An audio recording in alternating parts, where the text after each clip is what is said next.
Hello and welcome back to commerce Adda with Divya. आज के इस वीडियो में हम सीवीपी एनालिसिस के बारे में समझेंगे। ये सीवीपी एनालिसिस क्या होता है और कंपनीज इसे कैसे यूज करती हैं डिसीजन मेकिंग के लिए। सीवीपी की अगर हम फुल फॉर्म देखें तो ये सिंपल सा है कि कॉस्ट वॉल्यूम प्रॉफिट एनालिसिस का कहते हैं इसे। हम क्या कहते हैं? Just cost volume profit analysis. C for cost, V for volume and P for profit। तो बेसिकली आप लोगों को पता ही है कि अगर हमारे पास सेल्स है और सेल्स में से अगर हम कॉस्ट को माइनस कर दें तो कॉस्ट माइनस होते ही हमारे पास जो होगा प्रॉफिट आता है, राइट। तो ये एक हमारी इक्वेशन होती है। इसी इक्वेशन को अगर आप ग्राफिकली प्लॉट करते हैं तो उसे सीवीपी भी कह सकते हो, और जब आप इसे एनालाइज करते हो तो उसे सीवीपी एनालिसिस कह सकते हैं। तो ये डेफिनेशन में आप देख सकते हैं कि सीवीपी एनालिसिस किसी भी तरह का एक एनालिसिस है जो कि ये बताता है कि कॉस्ट, वॉल्यूम और प्रॉफिट के बीच में क्या रिलेशन होता है। ग्राफिकली अगर हमें इसे प्लॉट करना हो तो हम इसे कैसे कर सकते हैं? तो ग्राफिकली प्लॉट करना हो तो सिंपली हमें क्या करना है कि जस्ट आप इस तरह से इसे प्लॉट कर सकते हैं। ये आपके पास यहाँ पर क्या हो गया, यहाँ आपके पास आ गया फिक्स्ड कॉस्ट। तो समथिंग इस तरह से आपका फिक्स्ड कॉस्ट हो गया, और ये आपके पास यहाँ पर आ जाएगी टोटल कॉस्ट, और यहाँ से आप लें तो ये आपका हो जाता है सेल्स। ये मैं ऑलरेडी आपको पिछली क्लासेस में भी बता चुकी हूँ कि कैसे प्लॉट करना है। तो आपको पता है टोटल सेल्स यहाँ पर, ठीक है। ये टीएस आपका सेल्स हो गया, टीसी आपका टोटल कॉस्ट हो गया, और एफसी आपका फिक्स्ड कॉस्ट हो गया। ये जो पोर्शन है इसे तो हम फिक्स्ड कॉस्ट कहेंगे कि ये आपकी कितनी भी आप यूनिट्स बना लीजिए, आपका फिक्स्ड इतना तो रहने ही वाला है। और ये जो टीसी है और एफसी के बीच का जो एरिया है हम उसे वीसी कह सकते हैं, वेरिएबल कॉस्ट कह सकते हैं, जो वेरिएट होगा जैसे जैसे यूनिट्स बढ़ेंगी। तो यहाँ पर आपके पास ये आ गया। और जब आप देख रहे हो कि सेल्स जो है कॉस्ट से ज़्यादा है, ऑब्वियस है कि अगर आपका रिवेन्यू जो है आपके एक्सपेंसेस से ज़्यादा है तो आपको क्या हो रहा है? प्रॉफिट होगा, राइट। और जब आपका सेल्स जो है आपके एक्सपेंसेस से कम है, जैसा कि आप इस वाले केस में देख सकते हैं, वन सेकेंड, जैसा कि आप इस वाले केस में देख सकते हैं कि आपकी ये जो टोटल कॉस्ट है ये ज़्यादा है as compare to your sales. तो इसमें आप कह सकते हो कि आपको जो हो रहा है नुकसान हो रहा है इस एरिया में। तो ये वाला जो एरिया है यहाँ पे आपको लॉस हो रहा है। और जहाँ ये दोनों चीज़ें इंटरसेक्ट कर रही हैं, total cost and total sales, जहाँ पे आपका रिवेन्यू जो है आपके एक्सपेंसेस के बराबर जा रहा है, वो एरिया है जहाँ पर आपको ना ही प्रॉफिट होता है और ना ही लॉस होता है। तो दोनों में से आपको कुछ भी नहीं हो रहा, ना प्रॉफिट हो रहा है ना लॉस हो रहा है, और ये वो एरिया है जहाँ पर आप कहते हो कि आपका टोटल सेल्स जो है टोटल कॉस्ट के बराबर है। इसी एरिया को हम क्या कहते हैं कि ये सिचुएशन वो है जिसे हम ब्रेक इवन कहते हैं। क्या कहते हैं? Break even point. इसे हम बोल सकते हैं ब्रेक इवन पॉइंट। ये वो पॉइंट है जहां पर ना ही प्रॉफिट होता है ना ही आपको लॉस होता है। तो ये आपका एक सिंपली सीवीपी एनालिसिस है जिसको हम ग्राफिकली इस तरह से प्लॉट कर सकते हैं। कुछ एजम्पशंस इसमें मानी गई हैं, तो वो एजम्पशंस कैसी हैं वो भी देख लेते हैं।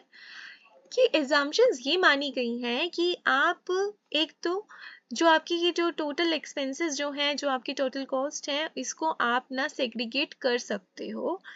किस में? वेरिएबल कॉस्ट में और फिक्स्ड कॉस्ट में। तो आप इसको इन दोनों में सेग्रीगेट कर सकते हो। ये आपकी पहली एजम्पशन है कि जितनी भी आपकी एक्सपेंसेस हैं आप उसे सेग्रीगेट कर सकते हो। सेकेंड आपकी एजम्पशन है कि वेरिएबल कॉस्ट जो है वो पर यूनिट जो होता है वो कांस्टेंट होता है। यू नो दैट कि वेरिएबल कॉस्ट पर यूनिट जो है वो कांस्टेंट होता है, और क्यों होता है ये पहले भी हम वीडियोस में सीख चुके हैं। देन नेक्स्ट आपका एजम्पशन ये माना गया है कि जो आपकी ये जो फिक्स्ड कॉस्ट होती है, नेक्स्ट एग्जाम्पशन आपकी ये है कि जो आपकी फिक्स्ड कॉस्ट होती है पर यूनिट जो होती है वो डिक्रीजिंग होने लगती है। ये भी हमें पता है कि वो डिक्रीजिंग होने लगती है। तो ये एजम्पशंस हमने मान के रखी हो, और ये एजम्पशन जो है कि फिक्स्ड कॉस्ट आपकी जो है वो कांस्टेंट रहने वाली है, ठीक है। फिक्स कॉस्ट कांस्टेंट रहेगी, वेरिएबल कॉस्ट होगी वो वेरिएट करेगी। तो फिक्स कॉस्ट जो है वो कांस्टेंट है और वेरिएबल कॉस्ट जो है वो आपकी वेरिएट करेगी। ये आपकी एजम्पशंस हो गई। अब आते हैं कुछ और चीज़ों के बारे में भी देख लेते हैं कि डिसीजन मेकिंग पे ये कैसे काम करेगा। तो ये आपका जो ये CVP एनालिसिस है, ये आपको ये बताता है कि ऐसी सिचुएशंस बताता है कि क्या हो सकता है, आगे क्या हो सकता है। व्हाट इफ एनालिसिस में बताता है, क्या बताता है, व्हाट इफ एनालिसिस, कि क्या पॉसिबिलिटी है। जस्ट सपोज कि अगर हमने सेल्स को बढ़ाने का सोचा, तो क्या होगा, हमारे उसका प्रॉफिट पे क्या इम्पैक्ट होगा, कितना प्रॉफिट इंक्रीज होगा। या फिर हम सोच रहे हैं कि प्रोडक्शन हम बढ़ाएंगे, तो प्रोडक्शन बढ़ेगी तो ऑब्वियस है एक्सपेंसेस भी बढ़ेंगे उसको मेकिंग के। तो उस एक्सपेंसेस जो मेकिंग के बढ़ेंगे, उसके बाद उसका क्या इम्पैक्ट पड़ेगा आपके प्रॉफिट पर। तो वो चीज आप देख सकते हो, व्हाट इफ एनालिसिस कर सकते हो थ्रू CVP एनालिसिस। तो व्हाट इफ एनालिसिस कर सकते हैं थ्रू CVP एनालिसिस। कुछ एग्जाम्पल्स देख के करते हैं कि क्या हो सकता है। अब जस्ट सपोज अभी हमने देखा कि अगर कंपनीज को यही पता करना है कि कौन सा ऐसा पॉइंट है जहां पर आप ब्रेक इवन हो जाते हो, वो वाला पॉइंट अगर पता करना है तो वो कैसे पता कर सकते हैं। तो हम ब्रेक इवन पॉइंट देखना चाहते हैं जहां ना आपको प्रॉफिट हो रहा है ना आपको लॉस हो रहा है, तो वो पॉइंट पता करना है। तो हम कैसे पता कर सकते हैं, बाय फॉर्मूला हम इसे ऐसे देख सकते हैं कि फिक्स्ड कॉस्ट ओवर, हमें क्या करना है यहाँ पे, कंट्रीब्यूशन पर यूनिट लिख सकते हैं।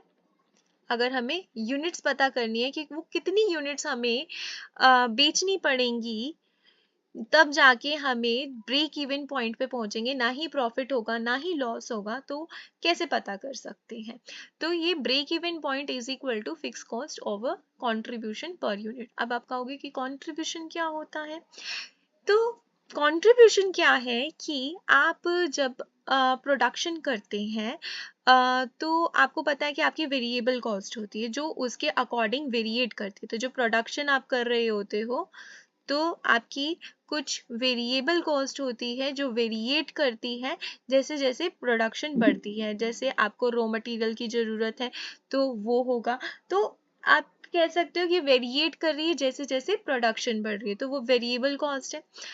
अब हम अगर सेल्स में से सिर्फ वेरिएबल पोर्शन को ही माइनस करें, वेरिएबल कॉस्ट को ही माइनस करें, जैसे कि सेलिंग प्राइस पर यूनिट आपके पास है, उसमें से आप सिर्फ वेरिएबल कॉस्ट पर यूनिट को ही माइनस करो, तो आपको क्या मिलता है, कंट्रीब्यूशन पर यूनिट मिल जाता है।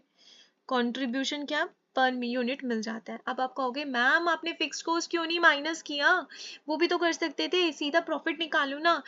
तो देखो फिक्स्ड कॉस्ट जो होती है वो क्या है, होनी ही होनी है। तो एक तरह की वो ना इररेलेवेंट होती है, वो तो आपकी तब भी होगी जब आप प्रोडक्शन नहीं भी करोगे, आपको रेंट देना ही देना है, आपका डेप्रिसिएशन होना ही होना है। तो उस केस में हम क्या कह सकते हैं कि वो तो होगा ही होगा। तो फिर फिक्स्ड कॉस्ट को हम ये नहीं कह सकते हैं कि उसका डिसीजन मेकिंग पे रेलिवेंट इम्पैक्ट पड़ेगा। तो अगर हम सिर्फ ये जानना चाहते हैं कि सेल करते वक्त पर यूनिट क्या मार्जिन हमें मिल रहा है, तो वो अगर हमें देखना है, कंट्रीब्यूशन देखना है क्या मार्जिन हमें मिल रहा है, तो हम ये यूज कर सकते हैं selling price per unit minus variable cost per unit. अब आप इसको यूज करेंगे तो आपको पता चल जाएगा, इस फॉर्मूले में जस्ट आपको पुट करना है। जस्ट सपोज आप फिक्स कॉस्ट मान लीजिए कि 50,000 है आपके पास, और आपकी जो सेलिंग प्राइस पर यूनिट जो चल रही है वो 100 चल रही है, और वेरिएबल कॉस्ट जो चल रही है वो 50 चल रही है। तो 50,000 डिवाइड बाय 50, आपके पास कितना आ जाएगा, 1000। तो 1000 यूनिट्स आप बेचोगे तो जाके आप ब्रेक इवन के पॉइंट पर आओगे, जहां पर ना ही आपको प्रॉफिट हो रहा है ना ही आपको लॉस हो रहा है, वो वाली सिचुएशन पे पहुंचोगे। तो this is called your break even point. अब आते हैं नेक्स्ट पॉइंट पर कि ब्रेक इवन पॉइंट तो हमें समझ में आ गया। अब नेक्स्ट आ जाते हैं कि मार्जिन ऑफ सेफ्टी कैसे होता है। मार्जिन ऑफ सेफ्टी क्या है? मार्जिन ऑफ सेफ्टी, सिंपल सी बात है कि मार्जिन ऑफ सेफ्टी जो आपका होता है कि ये आपको ये बता रहा है कि एक तो पहले इसका फॉर्मूला लिख लेते हैं कि फॉर्मूला कहता है कि आपको कितनी एक्सपेक्टेशन है कि आपकी सेल्स होंगी, एक्सपेक्टेड सेल्स आपकी कितनी है, माइनस आपका कितना ब्रेक इवन सेल्स है, आपका कितना ब्रेक इवन सेल्स है, उसको अगर आप माइनस कर दो तो आपको मार्जिन ऑफ सेफ्टी पता चल जाता है। और आप इसे इस तरह से भी बोल सकते हो कि level of sales more than break even sales.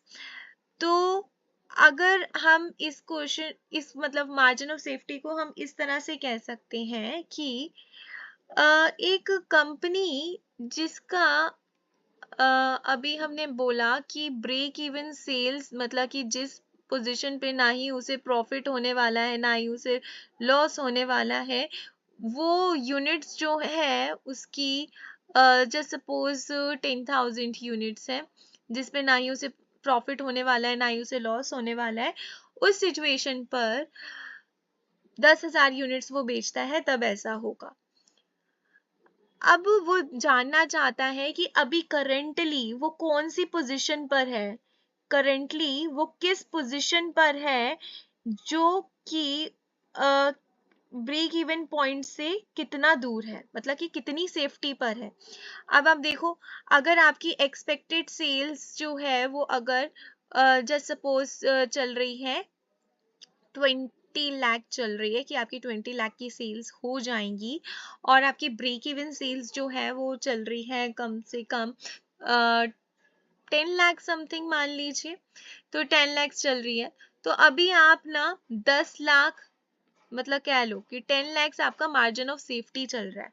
और इस मार्जिन ऑफ सेफ्टी की रेशियो अगर आप निकालो, एक मिनट, इसे इस तरह से लिख सकते हैं मार्जिन ऑफ सेफ्टी रेशियो, या फिर मार्जिन ऑफ सेफ्टी रेशियो को आप ऐसे दिखाएंगे कि जो भी अभी अपने मार्जिन ऑफ सेफ्टी निकाला इसे हम MOS लिख देते हैं,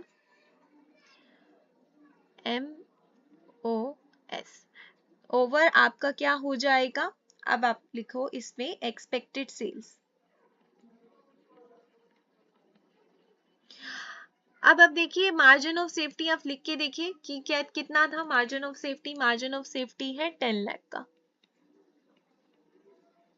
और एक्सपेक्टेड सेल्स आपकी कितनी है 20 lakhs की,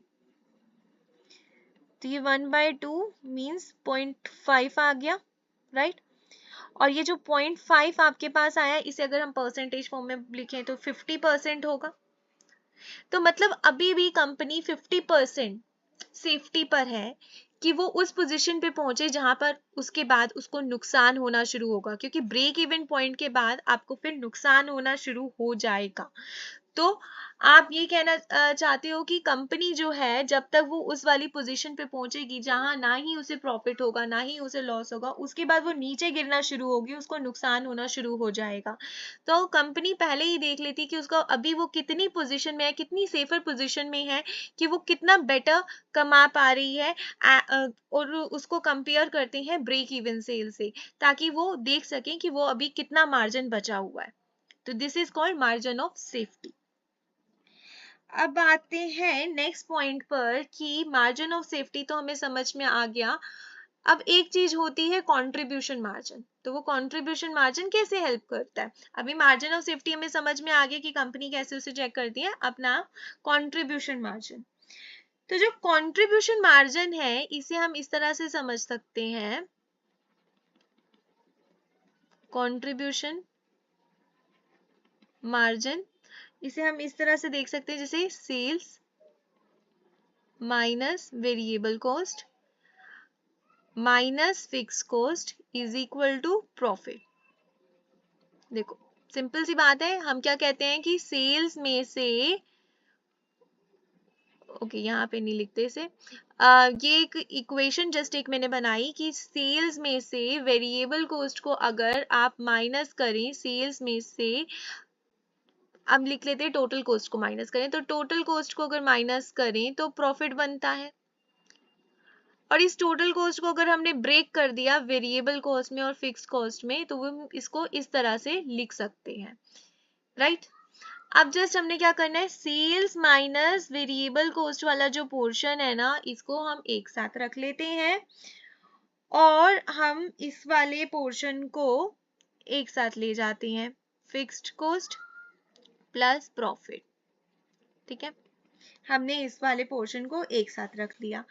अब अगर सेल्स माइनस वीसी अभी अभी हमने देखा था, इसे हम क्या कहते हैं, कंट्रीब्यूशन कहते हैं। तो अब ये भी कह सकते हो कि contribution is equal to fixed cost plus profit, मतलब इस तरह से भी होगा, राइट। मैंने जस्ट सेल्स माइनस वीसी को कंट्रीब्यूशन लिख दिया और is equal to fix cost plus profit. तो कंट्रीब्यूशन का मतलब ये भी है कि फिक्स कॉस्ट और प्रॉफिट को प्लस कर दे तो भी कंट्रीब्यूशन बन जाएगा। एलएचएस आरएचएस इक्वल हो रही है ना, तो वैसे भी लिख सकते हैं। तो कंट्रीब्यूशन मार्जिन पर यूनिट अगर आप निकालना चाहते हो तो वो कैसे पता चलेगा, तो हम इसे इस तरह से लिख सकते हैं कि कंट्रीब्यूशन मार्जिन पर यूनिट, कहना चाहते हैं कि कंट्रीब्यूशन मार्जिन पर यूनिट कितना है, मतलब कि आप जब सेल्स करते हो तो सेल करते वक्त कितना प्रॉफिट, मतलब सेल्स कर रहे हो, तो जब आप सेल इंक्रीज कर रहे हो, कुछ पोर्शन से आप कुछ यूनिट से सेल्स इंक्रीज कर रहे हो, जैसे बाय 10% आपकी सेल्स इंक्रीज हुई, बाय 20% आपकी सेल्स इंक्रीज हुई, तो आपका प्रॉफिट कितना इंक्रीज हुआ, उस टाइम पे आपका प्रॉफिट कितना इंक्रीज हुआ। अगर आपको वो जानना है तो use contribution margin per unit. तो कंट्रीब्यूशन मार्जिन पर यूनिट को हम अगर फॉर्मूले के फॉर्म में लिखें तो वो किस तरह से हम लिख सकते हैं, तो कंट्रीब्यूशन मार्जिन पर यूनिट ऐसे हो सकता है, selling price per unit minus variable cost per unit. तो सेलिंग प्राइस पर यूनिट में से अगर वेरिएबल कॉस्ट पर यूनिट हम माइनस कर दें तो हमें पता चल जाएगा कि कंट्रीब्यूशन मार्जिन पर यूनिट कितना हो रहा है। तो हम इसको यूज कैसे कर सकते हैं, जैसे कि हम कह सकते हैं कि हमने क्या किया, बाय सेलिंग, मैं एग्जांपल दे रही हूं, just by selling extra 100 units, आपने अगर 100 यूनिट्स एक्स्ट्रा बेची और आपको पता है कि जो आपका कंट्रीब्यूशन मार्जिन पर यूनिट जो है वो चल रहा है, कंट्रीब्यूशन मार्जिन पर यूनिट आपका अगर हर यूनिट पे आपको 10 रुपए का भी फायदा हो रहा है, तो कंट्रीब्यूशन मार्जिन पर यूनिट अगर 10 है, तो ऑब्वियसली अगर आपने 100 यूनिट्स अगर एक्स्ट्रा बेची है तो 1000 रुपए का आपका प्रॉफिट जो है वो इंक्रीज होने वाला है। तो हम इस तरह से लिख सकते हैं कि इंक्रीमेंटल प्रॉफिट आपका कितना होगा, incremental profit is equal to 100 units into 10, that would be your 1000 rupees. Of course इतना ही होगा ना। तो कंट्रीब्यूशन मार्जिन आपको इस तरह से हेल्प करता है कि जैसे सपोज आपने सोचा कि आप इस बार आपकी सेल्स इतनी हो जाएंगी, इतने से इंक्रीज होंगी, और आपको पता है कि कंट्रीब्यूशन मार्जिन आपकी कंपनी का कितना है, तो आप पता कर लोगे कि इतना प्रॉफिट हमारा इंक्रीज होने वाला है। तो इस तरह से आप देख सकते हो। और इसके अलावा इसे आप कैसे यूज कर सकते हैं, क्योंकि ये सारी चीजें सीवीपी एनालिसिस का ही हिस्सा होती हैं, तो और आप कैसे यूज कर सकते हो, जस्ट सपोज आपको बोला जाए कि कितनी यूनिट्स की रिक्वायरमेंट होगी, units required to achieve target profit. आपको ये कह दिया जाए कि आपको प्रॉफिट इतना इंक्रीज मतलब इतना चाहिए, और आपसे बोला जाए कि कितनी यूनिट्स की रिक्वायरमेंट होगी, तो कैसे पता करेंगे। तो उस टाइम पे हमें क्या करना है, आपको पहले से पता है कि एक इक्वेशन होती है हमारे पास, वही इक्वेशन को वापस से लिखना है। जैसे कि अभी हमने क्या लिखा था कि हमारे पास क्या होती है, सेल्स में से अगर हमने टोटल कॉस्ट को माइनस किया तो हमारे पास आता है प्रॉफिट। और इसी को अगर हमने ब्रेक करा था तो हमने क्या देखा था कि सेल्स को भी हम इस तरह से लिख सकते हैं ना, selling price per unit multiply by number of units, right. इस तरह से करेंगे तो टोटल सेल्स आ जाएंगी ना। माइनस अगर हम करें तो हमारा वेरिएबल कॉस्ट जो होगा multiply by number of units, क्योंकि वो यूनिट्स के साथ वेरिएट कर रहा है तो हम इसको भी इस तरह से लिख सकते हैं, वेरिएबल कॉस्ट पर यूनिट अगर हमारे पास है multiply by number of units minus, और क्या होगा क्योंकि कॉस्ट दो हिस्सों से बन रही है, वेरिएबल से बन रही है और फिक्स्ड से बन रही है, तो फिक्स्ड कॉस्ट को भी लिखेंगे तो हम लिखेंगे फिक्स्ड कॉस्ट। अब मैंने फिक्स्ड कॉस्ट को नंबर ऑफ यूनिट से मैं नहीं कर रही हूँ, मैं कह रही हूँ कि इतना पोर्शन तो फिक्स है ही, जो होगा ही, नंबर ऑफ यूनिट्स में वो डिपेंड नहीं करता है, इज इक्वल टू प्रॉफिट। अब जस्ट मुझे इसे ना कंट्रीब्यूशन वाली लाइन की फॉर्म में ही लिखना है, तो वो इस तरह से था कि इतना पोर्शन तो आपका बन जाता है कंट्रीब्यूशन, तो बाकी को हम उस साइड पे भेज देंगे, तो वैसे ही करेंगे। तो ये हो जाएगा आपका प्रॉफिट इज इक्वल प्लस आपका हो जाएगा fixed cost, profit plus fix cost. और यहाँ पर ये जो है आपका इसी तरीके से लिख देते हैं, selling price per unit into number of units minus variable cost per unit into number of units. तो हम इसे इस तरह से भी लिख सकते हैं कि नंबर ऑफ यूनिट्स जो है वो कॉमन हो गई, selling price per unit minus variable cost per unit, इनको साथ में ले लिया और यहाँ हो गया आपका प्रॉफिट प्लस आपका फिक्स कॉस्ट।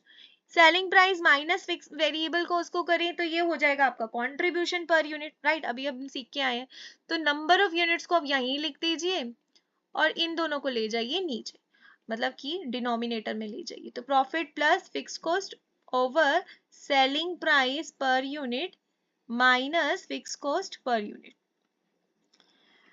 तो ये आपके पास आ गया। अब जस्ट सपोज आप मान लीजिए कि आपके पास फिक्स कॉस्ट है 1 लाख की और आपका सेलिंग प्राइस पर यूनिट चल रहा है 150 पर यूनिट और वेरिएबल कॉस्ट पर यूनिट जो चल रहा है वो चल रहा है 50 रुपी पर यूनिट। और आपको ये कहा जाता है कि आप जो है ब्रेक इवन पोजीशन पर हो, मतलब कि ब्रेक इवन पोजीशन पर हो आप, तो आपको पता है ब्रेक इवन पोजीशन पे हो तो ऑब्वियस है कि आपका प्रॉफिट जो होगा वो जीरो हो जाएगा, जो प्रॉफिट होगा वो जीरो हो जाएगा। तो हम क्या लिखेंगे, प्रॉफिट तो हो गया जीरो, फिक्स कॉस्ट जो हो गई वो हो गई 1 lakh, selling price per unit हो गया 150 और ये फिक्स्ड कॉस्ट लिख दिया मैंने गलती से, यहाँ पे से वेरिएबल कॉस्ट करो तो ये हो गया वेरिएबल कॉस्ट। तो वेरिएबल कॉस्ट पर यूनिट आपका कितना है 50, माइनस करेंगे तो ये हो गया आपका 150 माइनस 50, ये हो गया आपका 100, तो 1 लाख डिवाइड बाय 100, 1000 यूनिट्स आपके पास आ जाएंगी। मतलब 1000 यूनिट्स अगर आप बेचते हैं तो आप को कोई प्रॉफिट नहीं होगा उस पोजीशन पर। तो मतलब इस तरह से आपने उसी को निकाला, ये वही ब्रेक इवन वाला पॉइंट वाला ही फॉर्मूला टाइप बन गया। पर अगर आप टारगेट प्रॉफिट अब की बार जो है जीरो की जगह, मतलब कि ब्रेक इवन होने की जगह कुछ और लिख लेते हैं, तो नंबर ऑफ यूनिट्स तब कितनी हमें रिक्वायर्ड होंगी। अब की बार मान लेते हैं कि प्रॉफिट हमें चाहिए 50,000 का, फिक्स कॉस्ट जो है हमारी वही है 1 लाख की और वही है 150 माइनस 50, यही वाला टारगेट रख रहे हैं, आपका सेलिंग प्राइस पर यूनिट और वेरिएबल कॉस्ट पर यूनिट उतना ही है। तो ये हो जाएगा 1,50,000 डिवाइड बाय 100, तो ये हो गया आपकी 1500 यूनिट्स को आपको बेचना पड़ेगा, तब जाके आप कितना प्रॉफिट कमा सकते हो, 50,000 का प्रॉफिट कमा सकते हो। तो आई होप आपको लेक्चर अच्छा लगा होगा, जिसमें हमने आज सीवीपी एनालिसिस के बारे में देखा, और हम देख रहे थे कि व्हाट इफ एनालिसिस में कि अगर फिक्स कॉस्ट चेंज हो जाए, वेरिएबल कॉस्ट चेंज हो जाए, या फिर आपने प्रॉफिट का कुछ मार्जिन रखा है, तो कैसे इक्वेशन की हेल्प से आप पता लगा सकते हो कि आपकी कंपनी के क्या रिजल्ट हो सकते हैं। तो जब आपको पहले से थोड़ा सा आइडिया होगा, तो आप उसी के अकॉर्डिंग जो है अपनी प्लानिंग करेंगे। Thank you so much for watching.